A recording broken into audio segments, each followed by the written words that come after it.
You wake in a city that never stops wanting. The billboard offers paradise in a bottle. The screen whispers that happiness is one click away. The neighbor's car glows like a promise, and inside your chest, something tightens. A hand that grips and grips until the knuckles turn white, until the palm bleeds, until you forget you ever had fingers that could open. Today, you learn to release that grip, not because you stop caring, but because you discover that the tightest fist holds nothing but air. This is the teaching that monasteries whisper and cities deny. The power of detachment, not coldness, not indifference, not the cynical shrug that says nothing matters, but something older. Something that makes a heart wider than an ocean and lighter than smoke. The story begins here, now, in the present. A merchant loses everything and smiles. A mother releases her child to the world and discovers she held him better. A monk walks past gold and his step doesn't falter. A woman drops a cup and hears music in the breaking. And somewhere in traffic, someone breathes 3 times and becomes free. The enemy is not desire. The enemy is the chain we forge from it. The belief that holding makes us safe, that possessing equals loving, that accumulating builds a fortress against the void. Buddhism names this enemy with precision: attachment, tanha in Pali. The word tastes like thirst, a thirst that drinks and never finds water. Only salt that creates more thirst. The cycle feeds itself. You want, you get. The wanting grows, you cling. The object changes or leaves or dulls. You suffer, you want again. The wheel turns. Your life becomes the hamster inside it, running toward a horizon painted on the cage. The teaching is stark and merciful. Attachment is the factory of suffering. Not love, not care, not effort. Attachment, the difference is subtle and enormous. Love opens its hand. Attachment closes its fist. Love says, I want you to flourish. Attachment says, I need you to complete me. Love allows seasons. Attachment demands permanence from flowers. In the city, this teaching looks like chaos at first. Release attachment to career, to security, to the story of who you are, to the person you love, to the home you built. The mind recoils. It sounds like surrender, like becoming a ghost who touches nothing. But stay. Look closer. There is an ancient image. A monkey reaches into a jar for rice. Its fist closes around the grains. The fist is now too large to pull through the narrow opening. The monkey is trapped. Not by the jar, not by the rice. By its own unwillingness to let go. The hunter arrives. The monkey could escape at any moment. It only needs to open its hand. But it doesn't. It values the rice more than its freedom. You are the monkey.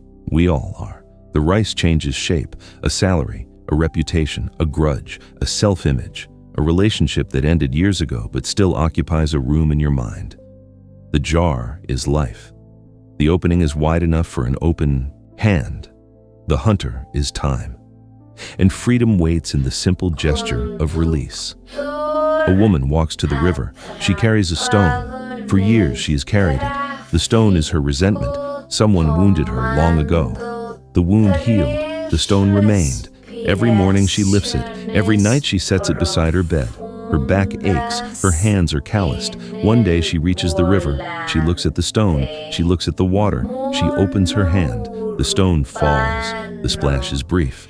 The river continues. Her hands remember what lightness feels like. That night she sleeps without the weight beside her. The teaching is not about the stone. It is about the choice to carry it. Detachment in Buddhism is not what the word suggests to Western ears. It is not severing. It is not numbing.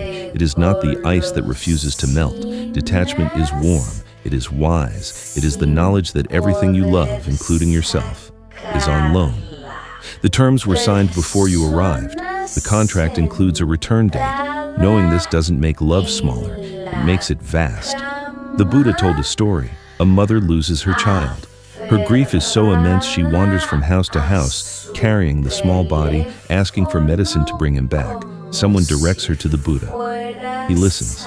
He does not argue with her pain. He gives her a task. Bring me a mustard seed from a house where no one has ever died. She goes. Door after door, she receives seeds. but in every house, someone has died. A father, a sister, a grandmother, a neighbor. By nightfall, she understands. Death is not her punishment. It is the human condition. She returns. She buries her child. The seed she brings back is not mustard. It is understanding. The Buddha did not cure her grief. He widened it until it could hold the grief of the world. And in that widening, loneliness dissolved. Detachment does not say, do not love your child. It says, love your child, knowing that holding on when the season ends creates suffering for both of you. It says, honor the time you have with ferocity and tenderness. It says, when the time comes to release, release with grace. That is not coldness. That is the highest love. In relationships, attachment disguises itself as devotion. I cannot live without you. You complete me. These phrases sound romantic. They are chains. Painted gold, but chains nonetheless. Real love says, I choose you today. I will choose you tomorrow if tomorrow allows. But I am whole with or without you, and I want you to be whole too. That love does not cling. It dances. It allows space. It trusts. It does not collapse when distance appears. It breathes. Attachment in work creates brittle identities. I am my job title. I am my success. When the title changes, when the project fails, when the market shifts, the identity shatters. Detachment says, I work with integrity. I contribute with care. The outcome is not fully mine to control. I plant seeds, I water, I trust the season. If the harvest comes, I share it. If it doesn't, I learn and plant again. That is not laziness. That is sustainable fire. Attachment to self-image is the subtlest prison. I am smart, I am kind, I am strong, I am independent. The mind builds a statue and defends it from any weather that might erode it. But life brings weather. You make a mistake, you need help, you act from fear. The statue cracks, shame floods in. Detachment says, I am not a statue, I am a river. Today I am this, tomorrow I may be that. My essence is not my resume, it is awareness itself, awareness that watches the river without drowning in it. In possessions, attachment breeds clutter and anxiety. The apartment fills, the closet chokes, the garage becomes a museum of might need someday. Each object whispers a promise, security, status, memory. But the objects do not deliver, they only demand. Space, attention, maintenance, insurance, worry. Detachment asks a simple question. Does this serve me now? If yes, keep it with gratitude. If no, release it with thanks. The emptiness that follows is not loss, it is breathing room. Buddhism offers a practice. Dana. Generosity, not as charity that expects applause, but as training in letting go. Give food. Give time. Give a smile. Give a seat on the bus. Give credit. Give forgiveness. Each act of giving loosens the grip. The muscle of openness strengthens. You learn that giving does not deplete you. It reveals that you are never as small as the fist believed. Another practice, anicca, impermanence meditation. Sit, breathe, observe. Notice how the breath is never the same twice. Notice how thoughts arise and dissolve like clouds. Notice how sounds appear and fade. Notice how even the sense of self flickers. This noticing is not intellectual. It is experiential. The mind relaxes its demand for permanence when it sees firsthand that permanence was never on the menu. The body is the ultimate teacher of detachment. You inherit it. You inhabit it. You do not own it. It ages without asking permission. It gets sick. It heals. It transforms. Hair falls. Skin changes. Strength fades or shifts. One day it stops. Accepting this is not morbid. It is sane. The body is a sacred loan. You care for it with respect. You do not worship it as eternal. You do not hate it for betraying you. It never promised to last forever. A monk is asked, "What do you do all day?" He answers, "I chop wood. I carry water." Before enlightenment? The same. After? The same. The difference is invisible but total. Before, the mind clings to each act as a means to an end. After, each act is complete in itself. The wood is chopped, the water is carried, nothing is owed, nothing is hoarded.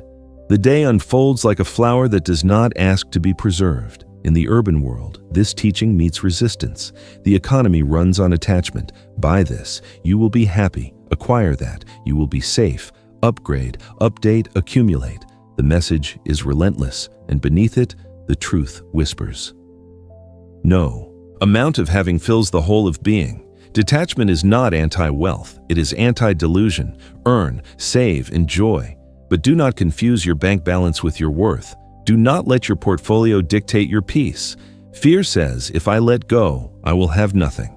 Wisdom answers, you never had anything. You had the use of things, the companionship of people, the experience of moments. All of it was gift, all of it was temporary. Knowing this, you can receive with joy and release with grace.